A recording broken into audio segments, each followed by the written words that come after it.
साथियों, धर्म का तीसरा लक्षण आर्जवता। आर्जवता मतलब सरलता, और सरलता का तब आती है जब वक्रता का लोप होता है। सरलता मतलब ये बॉल की तरह जीवन पथ पे आप एकदम समग्र हैं, हर तरीके से बैलेंस हैं, चीजें सही तरीके से हैं, एकदम स्मूथ है, आप जीवन के पथ पे बड़े आराम से धड़कते धड़कते निकल जाओगे। और यदि आपकी दृष्टि में वक्रता है, आपकी जो भी जीवन में घटनाएं हैं, अनुभव हैं, तथ्य हैं, लोग हैं, समझ है, वो सही जगह पे नहीं है, तो वक्रता आ जाती है। और वक्रता को अब धड़का के जीवन में घिसटाना पड़ता है, वो खुद नहीं धड़कता, फिर तो दिक्कत होती है। तो समझना जरूरी है, क्योंकि ये भी माया है, ये भी माया है, लेकिन व्यवहार में हम इसको मायाचारी बोल लेते हैं, वक्रता को इसको माया बोल लेते हैं। ठीक है, तो माया जरूरी है लेकिन मायाचारी जरूरी नहीं है। इसी संदर्भ में आज की डिस्कशन है। तो ये वक्रता आती क्यों है? मेरी जो समझ है उससे मुझे समझ में आया कि हमारे अंदर कुछ ऐसा है जो अपने आप को दुनिया से अलग मानता है। वो ये सोचता है कि मुझे सिर्फ अपनी भूतकाल और भविष्यकाल की चिंता करनी है, और साथ ही साथ हमारे अंदर कुछ ऐसा भी है जो वर्तमान की चिंता करता है। उसको पता कि भूतकाल और भविष्य कुछ नहीं होता है, यही वर्तमान धीरे धीरे भविष्य बनता है, यही वर्तमान भूतकाल की वजह से वर्तमान में आया है। तो ये वर्तमान की चिंता करता है, वो बुद्धि है, और जो भूत और भविष्य की चिंता करता है वो मन है।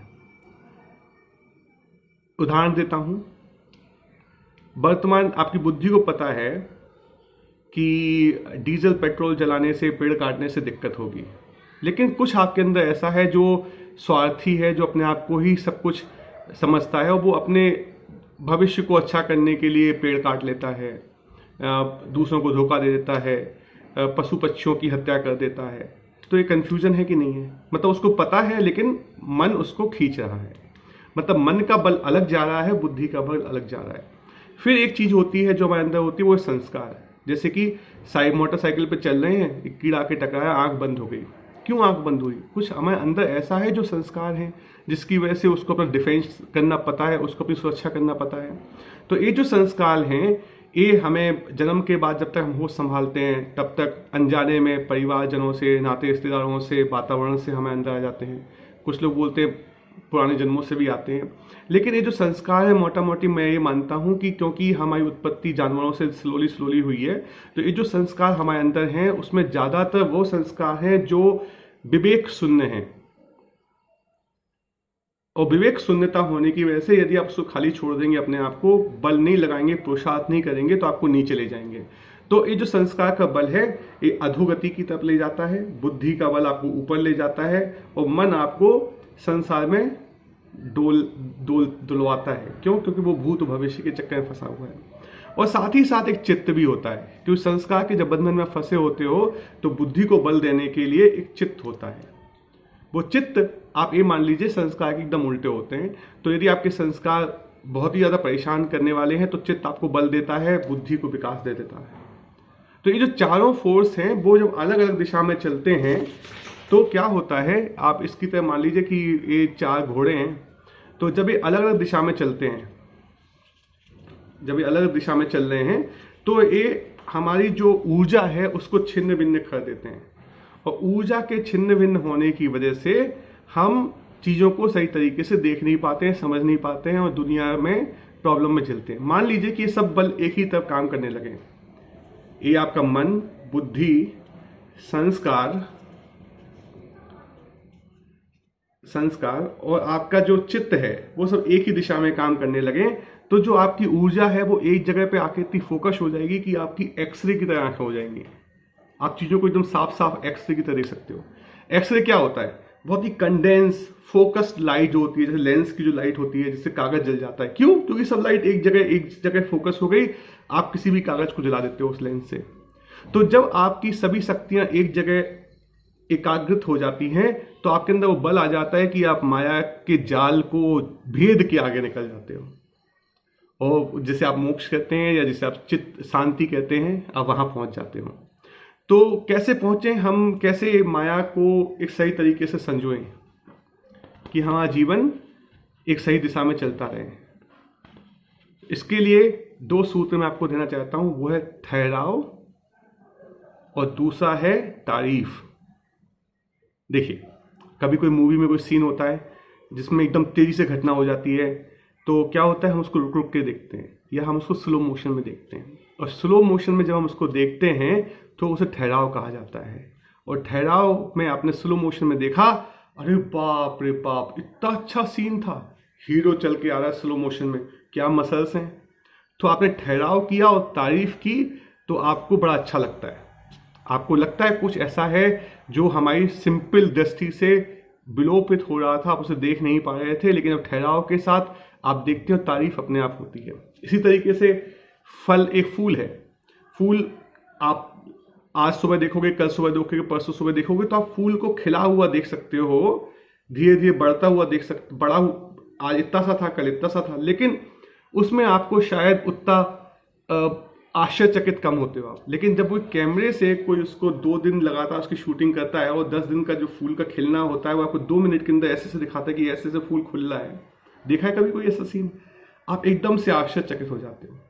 तो कभी कभी फास्ट चीज़ों को स्लो करके देखने से, या बहुत ही स्लो चीज़ें जैसे कि आपके बादल जा रहे हैं, या चंद्रमा का 14 दिन का जो साइकिल है, आप ऐसे देखोगे तो आपको आश्चर्यचकित नहीं होते हो। लेकिन कोई वीडियो में आपको कंडेंस करके दिखाता है कि बादल एकदम तेजी से बह रहे हैं, और वो आता ना आजकल कैमरे में वो फैसिलिटी है, तो आप एकदम आश्चर्यचकित हो जाते हो।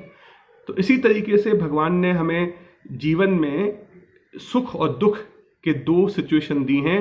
वो एक, ये मान लीजिए कि एक सिग्नल है, ऊपर वाले का एक सिग्नल है, और सुख और दुख हमारे जीवन में इसलिए आते हैं क्योंकि उन सिग्नलों में अगर दुख का समय है तो हम स्लो मोशन में देख के, समझ के कि ऐसा दुख क्यों आया, क्या हो गया था, उसको समझें।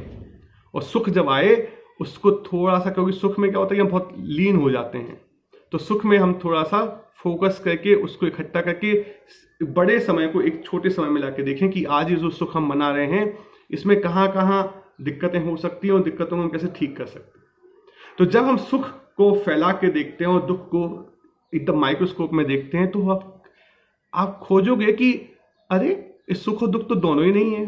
तब आपको इस माया का समझ में आता है कि माया कितनी उस ठहराव में, जो माया को आप समझते हो उसमें आपको उसकी तारीफ होती है, आप उसकी मुदिता होती है, आप उसमें आश्चर्यचकित होते हो, फिर बोलते हो कि अरे ये तो मैं सोच के बाहर था। तब आपको समझ में आता है कि हमारी सोच ही हमें जकड़े हुए है। ये जो सोच है, अगर हम एक बार उस सोच को सही तरीके से जितना जीवन चलाने के लिए उपयोग है उतना उपयोग में लाएं, वरना अपनी सोच के बाहर अपने एकदम एहसासों के लेवल पे काम करें, तो हमें आश्चर्यचकित होने के अलावा दुनिया में कुछ है ही नहीं। मतलब मुदिता, जैसे बच्चा नहीं होता है, एकदम चहकता है नई चीज़ों को देख के। क्यों हमारे जीवन से वो चहक गायब हो गई है? क्योंकि हमारे मद ने हमें अकड़ लिया है, हमारी क्रोध ने हमें अकड़ लिया है।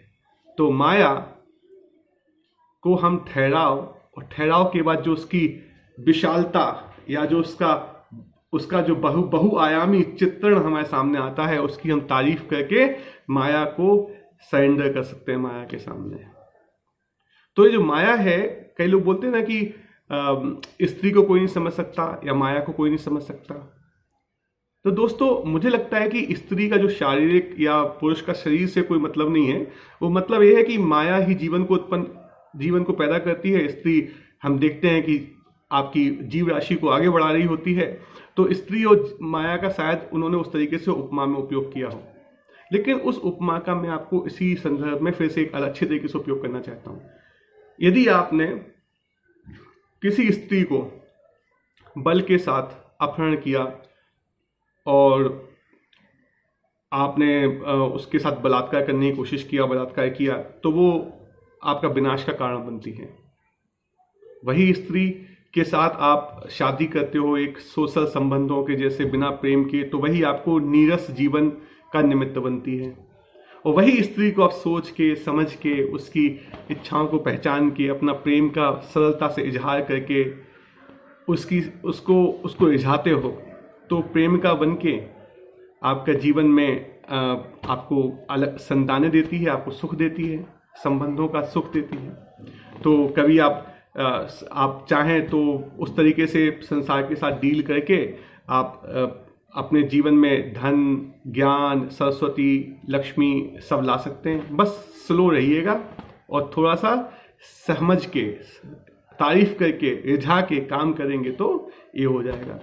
जो सबसे बेहतरीन तरीका है जो हम सब लोग सीखते हैं कि आप इस संसार को, इस माया को माता की तरह सेवा करेंगे तो ये जिनवाणी माता बन जाएगा। ये जो संसार है ये जिनवाणी माता की तरह आपको इतनी सीख देगा, इतनी सीख देगा कि भगवान का समोषण चल रहा है, हम ही नहीं सुन पा रहे हैं। क्यों? क्योंकि वक्रता है। समोषण कभी हटता नहीं, समोषण है, धर्म है, तभी दुनिया है। तो जैसे ही हम संसार की सेवा करेंगे, माया की सेवा करेंगे, उससे कोई बदले में चाह नहीं रखेंगे, तो जिनवाणी माता हमारी मुक्ति का मार्ग प्रशस्त कर देगी।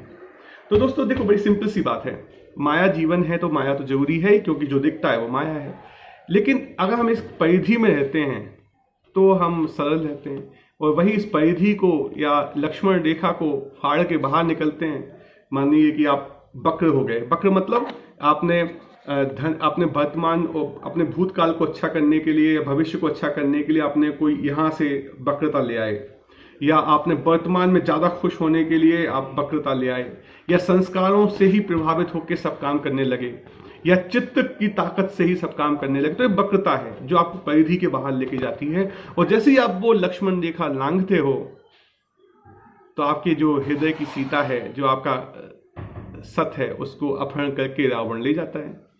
तो वक्रता को छोड़िए, परिधि में रहना सीखिए। और परिधि मेरे ख्याल से छोटे से दायरे में ही आती है। अगर आप बहुत बड़े बड़े सपने देखेंगे अपनी परिधि से बाहर के, तो वक्रता आना लाजमी है। स्लो स्लो बढ़ेंगे, माया को धीरे धीरे काम करेंगे, धैर्य से काम करेंगे। तो जब धैर्य नहीं होता है तो बलात्कार होता है, जब वो धैर्य होता है तो जिनवाणी माता बन जाता है संसार। और जब आप संसार के साथ उसको माता की तरह सेवा करेंगे तो आपको मुक्ति मिलेगी, प्रेमिका की तरह रिझाएंगे तो आपको संतानें मिलेंगी, आपका यही संसार चलता रहेगा अच्छी तरीके से।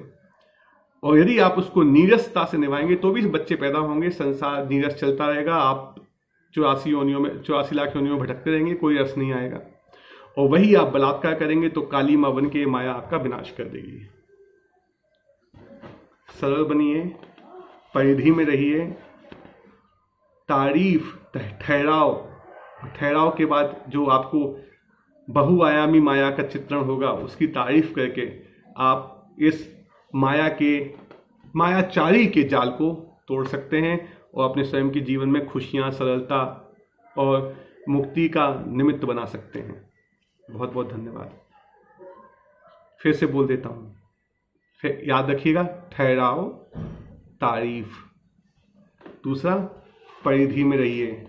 तीसरा, धैर्य से काम कीजिए। चौथा, धैर्य से काम कीजिए। ये जो 4 सूत्र हैं याद रखिएगा। ठहराव के बाद तारीफ, और जब तक ठहराव नहीं हो रहा है तब तक परिधि में रहिए और धैर्य से काम कीजिए, धीरे धीरे काम कीजिए, समझ के, रिझा के काम कीजिए। धन्यवाद।